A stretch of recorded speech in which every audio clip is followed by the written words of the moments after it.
मिडियाहरू साथीहरू, विभिन्न सङ्घ संस्थाका प्रमुख र प्रतिनिधिहरूमा मेरो जयसी।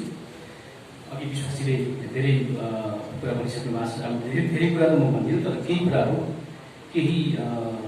व्यक्त गर्न चाहन्छु। मैले केही यहाँ लेखेर ल्याएको छु, त्यो 2 मिनटमा मैले सघाउँछु। त्यस पछाडि म छोटो केही टिप्पणी गर्न चाहन्छु। वचन अनलाइन टिभीले 50,000 सब्सक्राइबर्स पाएकोमा बधाई छ। सोसियल मिडियामा उहाँले एक महत्त्वपूर्ण उपलब्धि हासिल गर्नुभएको छ। यो चान्चुने उपलब्धि भने पक्कै होइन। 50,000 सब्सक्राइबर्स भनेको 50,000 मानिसको ठुलो भिडमा उभिएको हो। या युट्युब च्यानल उभिएको कुनै एक स्थानमा 50,000 मानिसको भिड जम्मा भएर त्यो भिडको अघि बोल्नु हाम्रो लागि असामान्य कुरा हो। जुन असामान्य चिज उहाँले आज प्राप्त गर्नुभएको छ। आज विश्वास थापा अथवा वचन टिभी 50,000 को भिडले उहाँलाई पछ्याइरहेका छ। 50,000 को भिडले पछ्याइरहेको बेला कस्तो विषयवस्तु र सामग्री दर्शकका लागि पस्किने भन्ने कुरा ख्याल राख्नु आवश्यक छ। मैले उहाँलाई मात्र भन्न खोजेँ होइन, मैले समालोचना गरेको। अब बुद्धि पालक होइन, अब हामी चाहिँ खटिलो खाने वयस्क बन्नु पर्ने समय आएको छ, अथवा खटिला सामग्रीहरू पस्काउनु पर्यो। किनकि बजारमा च्याउझै उम्रिएका युट्युबरहरू छ। युट्युबरहरू है, ख्याल गर्नुहोस्, युट्युबर र मेनलाइन स्ट्रिमिङ जर्नलिजममा धेरै फरक छ। एकैछिन त्यो कुरा गर्नु पर्दैन। दिनभरि हाँसेको र खाएको मात्रै भिडियो अपलोड गर्नुहोस्, एक दिनमा हजारौँ सब्सक्राइबर तपाईँ पाउन सक्नुहुन्छ।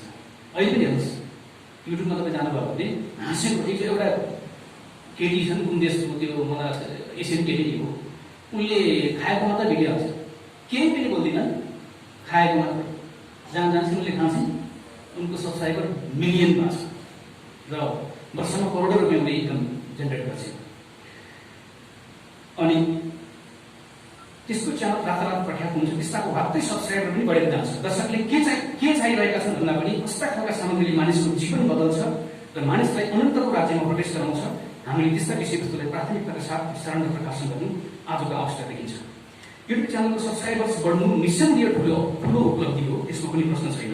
तर रेभेन्यू ब्रेक हुन्छ भनेर जे पाए त्यही भिडियो राख्नु भन्दा अब विषयवस्तुको छनौटमा ध्यान दिउँ।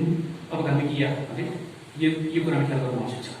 च्यानल कतिले सब्सक्राइबर गरे भन्दा पनि च्यानलमा मेरो अडियो भिडियो सामग्रीले चेलापन, अगुवापन र अनन्त जीवनको मार्गमा टेर्नमा कतिको सहयोग पुग्यो भन्ने कुरामा बढी से बढी एकाग्र राख्न आवश्यक छ। ख्याल होस्, मिडिया चाहिँ चेलापनको शक्तिशाली औजार हो। यसबाट हामीले इभान्जलिजम गऱ्यौँ भने मात्र मिडिया चाहिँ चेलापनको शक्तिशाली औजारको चरितार्थ हुन्छ। अर्को एउटा गहन सुन्दाखेरि झट्ट सजिलो पनि लाग्ने तर अलिक गहन जस्तो लाग्छ मलाई। मैले आफूले स्टडी गर्दाखेरि जर्नलिजम गर्ने कि इभान्जलिजम गर्ने, क्वेसन इज द्याट। तपाईँ हामी जर्नलिजम गर्दैछौँ कि आज हामी इभान्जलिजम गर्दैछौँ? मसँग मिडियाको विद्यार्थी हो, धेरैले मलाई घमण्डी भन्नुहुन्छ। यहाँ कति क्यामेराको देख्नुहुन्छ नि, प्रायः मलाई घमण्डी भन्नुहुन्छ। कुरा म पछाडि हट्दिनँ, तर जे भन्नुहोस्। त्यही भएर कतिले मलाई मेरो साथ छोड्नु भएको छ। मैले आइएदेखि एमएसम्म पत्रकारिता पढेको हो। पत्रकारिता इथिक्स, पत्रकारिता कोड अफ कन्डक्ट, पत्रकारिताको कोडहरू के हो भन्ने कुरा मैले युनिभर्सिटीमा पढेको हो। मैले घमण्ड गरेँ होइन, फेरि घमण्ड गर्न नठान्नु। तपाईँ हाम्रो बुझाइको लेभल पनि बढाउन आवश्यक छ। कहिले मैले केही भनिराखेँ साथीहरूले नकारात्मक लिदिनुहुन्छ लेभल। अब हामी अघि मैले भने अब हामी खदिलो खाने व्यक्ति भन्नु पऱ्यो। बुझाइको अन्डरस्ट्यान्डिङ लेभल पनि हाम्रो त्यही अनुसार बढ्न आवश्यक छ। मिडिया प्रोफेसनल बन्ने कि मिडिया कमर्सियल बन्ने, दुईवटा कुरा गर्दैछु। मिडिया इभान्जलिजम, मिडिया जर्नलिजम, के अरे मिडिया इभान्जलिजम और जर्नलिजम, अथवा कमर्सियल बन्ने अथवा प्रोफेसनल बन्ने, यो चाहिँ तपाईँ र हाम्रो अथवा मिडियाका साथीहरूको छनौटको विषय हो। छनौट तपाईँ र हाम्रो हातमा छ। अर्काको फेसबुकमा अपलोड भएको सामग्री आफ्नो च्यानलमा अपलोड गरेर सब्सक्राइबर बढाउने र रेभेन्यू क्रिएट गर्ने कि आफै मेहनत परिश्रम गरेर विषयवस्तुको छनौट गरेर व्यावसायिकतातिर अथवा प्रोफेसनलतिर ध्यान दिने, ती तो सत्य। मैले कुनै प्रति मैले यो पूर्वाग्रह राखेर भन्ने कुरा होइन। यो चाहिँ जहीँ पनि हामी देख्न सक्छौँ। म आफूलाई पनि यो प्रश्न हो। यसकारण चाहिँ मैले क्षमा गर्नु कसैलाई इन्डिकेट गरेर मैले भन्न खोजेको कुरा होइन। यसमा चाहिँ सोसियल मिडियाको अहिलेको यो अकल्पनीय फैलावटले अहिले संसारलाई यतिखेर चाहिँ सारा दुनियाँका मानिसहरू अर्बौं मानिसहरू सोसियल मिडियाको पछाडि छ। त्यही पनि हातमा एकैछिन यसको पछाडि कतिवटा म के कुरा जोड्नु समूहको बस अलिकति विश्वासको बारेमा जोड्न मन लाग्यो। अघि उहाँले अरू कुरा गर्नुभयो, हामी टुट्यौँ पनि फुट्यौँ पनि मिल्यौँ पनि। मैले सन् 2012 मा दुबई भ्रमण गर्ने अवसर पाएँ। त्यहाँबाट फर्किसके पछाडि अब मिडिया चाहिँ प्रवासकाहरूलाई गर्नु पर्यो भनेर थोरै पत्रिका दर्ता गरेर अनि अगाडि बढेको हो। यसको श्रेय चाहिँ विश्वास थापा हुनुहुन्छ। एक दुई मिनट अलिक बढी लिन्छु है।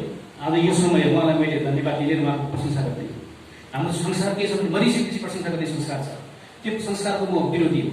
जीवित हुँदा उसको अगाडि नै प्रशंसा गर्नुपर्छ।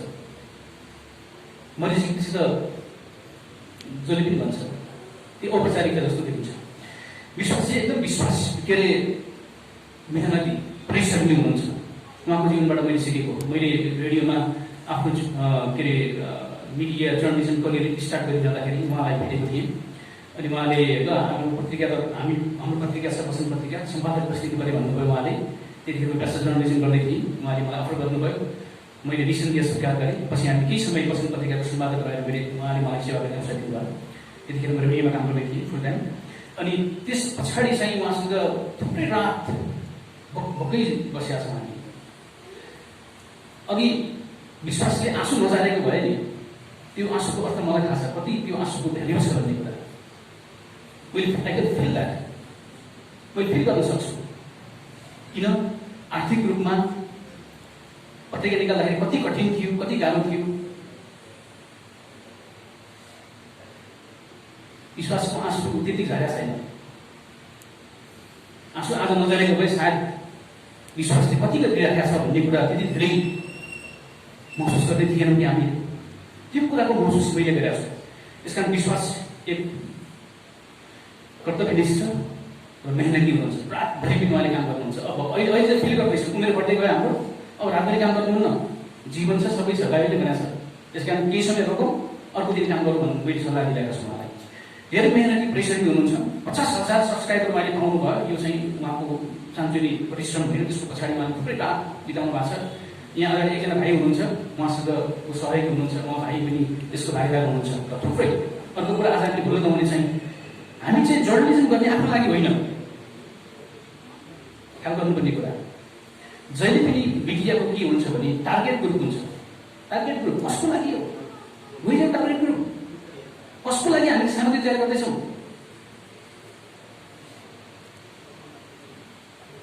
टार्गेट हाम्रो प्रोग्रामको भिडियो अडियो होस्, मेसेज होस् अथवा भिडियो मेसेज होस्, हुन्छ टार्गेट ग्रुप। त्यो चाहिँ पहिला पहिचान गर्न आवश्यक छ। त्यसबारेमा अध्ययन गर्न आवश्यक छ हामीले। टार्गेट ग्रुप बिना चाहिँ तपाईँले प्रोग्राम गराउनु भयो भने त्यो हावामा मुक्काने जस्तै हुन्छ। त्यसकारण चाहिँ टार्गेट ग्रुप, टार्गेट अडियन्स को हो भन्ने कुरा आज हामी मिडियाकर्मीहरूले ख्याल गर्न आवश्यक छ।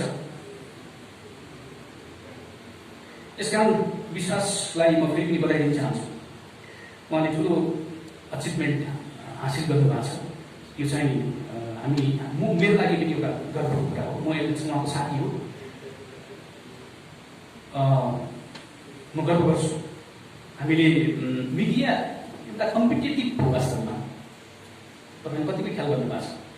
मिडियामा म जुन सामग्री बनाउँछु अथवा जुन समाचार मैले सम्प्रेषण गर्छु त्यो अर्को मिडियाको साथीलाई बनाइदियो भने, भनिदियो भने, त्यसलाई चाहिँ अगाडि प्रकाशन गरिदियो भने म चाहिँ माइनस भएँ।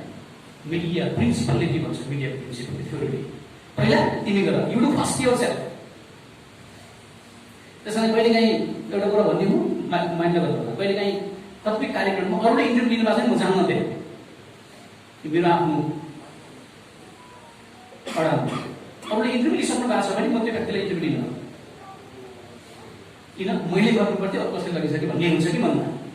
यो भावनालाई कहिलेकाहीँ मैले हटाउनुपर्छ। यो चाहिँ मेरो कमजोरी हो।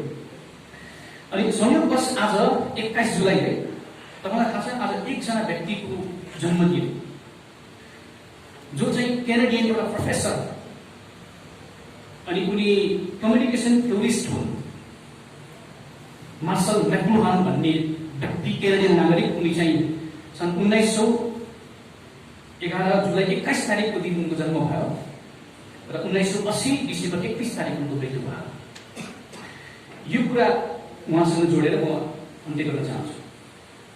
आज उनको जन्मदिन परेको रहेछ संयोगवश मैले स्टडी रिसर्च गर्ने क्रममा त्यो व्यक्तिले मिडियम इज द मेसेज भनेर सन् 1960 को दशकमा उनले एउटा पुस्तक प्रकाशन गरेका थिए। Medium is the message. हामीले यो एमएमा पढ्नुपर्छ कलेज। मलाई के लाग्थ्यो भने पहिला मैले जर्नलिजमको करियर सुरु गर्दाखेरि मिडियामा चाहिँ मेसेज इज द पावरफुल भन्ने लाग्थ्यो मलाई आफूलाई। मिडिया ठुलो रेडियो टेलिभिजन पहिला मैले पत्रकारिता सुरु गर्दाखेरि अहिलेको जस्तो सोसियल मिडियाको त्यति धेरै थिएन। Message is the powerful media भन्ने लाग्थ्यो मलाई।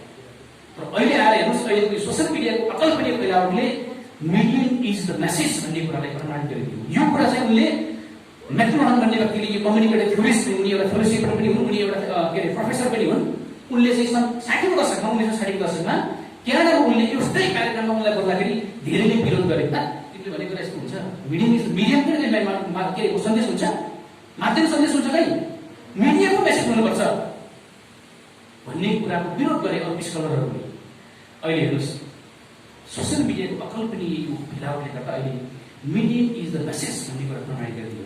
फलस्वरूप तपाईँ हामी यहाँसम्म मिडियम इज द मेसेज भन्ने कुरा चाहिँ मैले रेडियो लामो समय 14-15 वर्ष रेडियोमा मैले सेवा गर्ने अवसर पाएँ। मैले रेडियो अहिले फुल टाइम छोडेँ। मिडियम इज द मेसेज भन्ने कुरा थाहा पाइसकेपछि मैले रेडियो छोडेको। अनि प्रोफेसर फेलोसिप तथा कम्युनिकेसन थ्योरिस्ट मार्सल म्याक्लुहानले ग्लोबल भिलेज कन्सेप्टका सूत्रधार पनि उनी हुन्। ग्लोबल भिलेज भन्छ नि हामीले, त्यो पनि उनले चाहिँ पहिलोपटक उनले यो कन्सेप्टको पत्ता लगाएका थिए। उनले भनेको पहिला मिडियम इज द मेसेज अथवा माध्यममै सन्देश हो भन्ने पुस्तक सन् 1960 को दशकमा उनले प्रकाशन गरेका थिए। त्यति बेला उनको त्यति धेरै चर्चा भएन, तर आज उनको चर्चाले प्रमाणित गरिदिएको छ। मिडियाको शक्ति त्यसलाई प्रभाव गर्ने माध्यममा छ कि प्रभाव गर्ने सन्देशमा छ? Is the question. मिडियाको शक्ति यसले प्रभाव गर्ने माध्यममा छ कि यस सन्देशमा छ? पहिले मैले पढेको मिडिया इज द मेसेज भन्ने पढेको मैले फिल गरेको आइए पढ्दाखेरि। अब अहिले के आयो? Media is the message. अहिले तपाईँ हामी कुनै पनि समाचार सामग्री यसरी थाहा गर्छौँ कि पहिला हामी 8 बजेको न्युजलाई च्यानल गर्थ्यौँ अथवा डिभिडी सुन्थ्यौँ अथवा कुनै बिहानको न्युज सुन्थ्यौँ रेडियो टेलिभिजनको। अब त्यो समय गयो। सोसियल मिडियाको यो अकल्पनीय प्रभाव र महत्त्वले गर्दा अब हामीले कुनै पनि समाचार सामग्री हातको औँलामा आफ्नो समयमा, टेलिभिजन रेडियोको समयमा होइन, आफ्नो समयमा हामीले हेर्न पाउँछौँ। सारा संसार अहिले हाम्रो हातमा छ। ग्लोबल भिलेजको कन्सेप्ट पनि त्यही हो। सारा संसार अहिले मिडियाले त संसारलाई एउटा सानो एउटा भिलेजको रूपमा परिवर्तन गरिदियो। अनि मिडियाको शक्ति सन्देशमा छ जस्तो लाग्थ्यो पहिला मलाई पनि धेरैले भन्ने। तर उनले माध्यम आफैमा सन्देश हो भनेका थिए। यो विषय निकै गम्भीर गएको छ, तर अहिले आएर मसाले भनेका कुरा प्रमाणित भएको छ। इन्टरनेटको ठुलो क्रान्तिले गर्दा सोसियल मिडियाको अकल्पनीय फैलावटले मिडियम इज द मेसेज भन्ने कुराको चरितार्थ गरिदिएको छ। Podcast, YouTube, Facebook, Instagram, Twitter, WhatsApp हेर्नुहोस् कति सजिलो लाग्छ हामीलाई। तपाईँ हामीलाई विश्व समुदायकै कुरा गर्ने हो भने तपाईँ हामीलाई रेडियो टेलिभिजनको स्टेसनसम्म पुग्न सक्ने पहुँच हाम्रो थिएन। सन् 2007 मा गुड न्युज एफएम स्थापना भयो।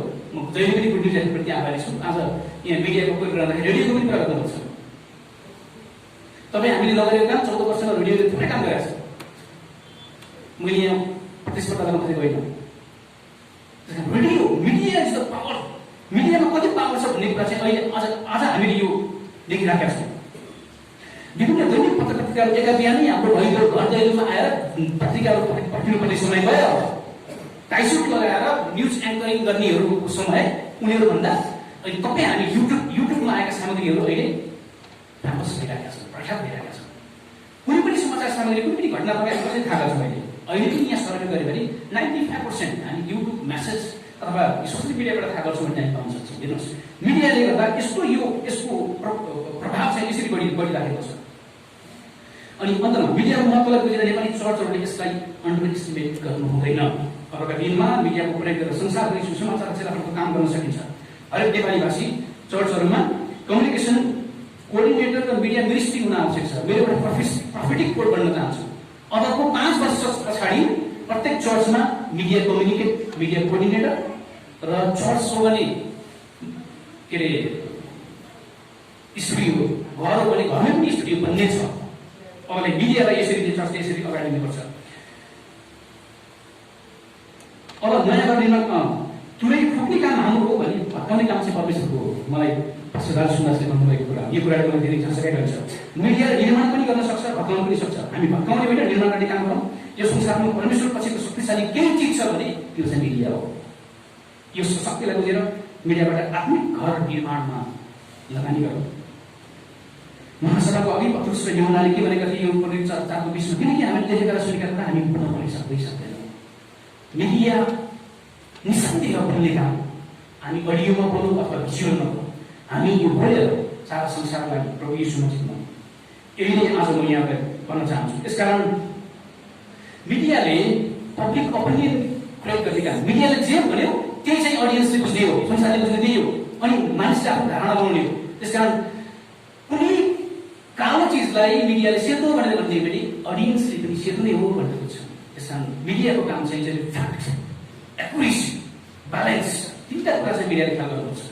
यो तीनटा कुरा जब मिडियाले सोसाइटीलाई लिड गर्ने काम गर्छ, अब हाम्रो मिडियालाई हामीले हाम्रो परमेश्वरको महिमाको निम्ति मत्ती 28:19 अनुसार चेलाहरूको काम गरौँ। चेलाहरूको काम गर्नु शक्तिशाली औजार मध्ये एकदमै शक्तिशाली औजार मिडिया हो।